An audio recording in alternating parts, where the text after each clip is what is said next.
నమ్మకమైనటువంటి బిడ్డలుగా ఈరోజు మనం ఉండాలి. అందుకొరకు దేవుడు పిలిచాడు. దేవుడు నమ్మకస్తుడు. God is faithful.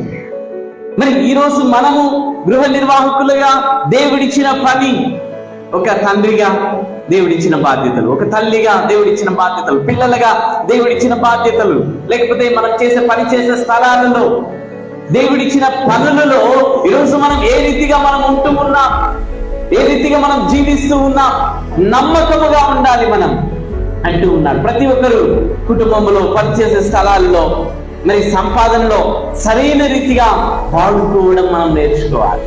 మనకిచ్చినటువంటి తలాంతులు, మనకిచ్చినటువంటి వాటిలో ఇవ్వబడినటువంటి, లేకపోతే మనం సంపాదించే సంపాదనలో కూడా మనం సరైన రీతిలో మనము జీవించాలి. నమ్మకము కలిగి మనం జీవించాలి.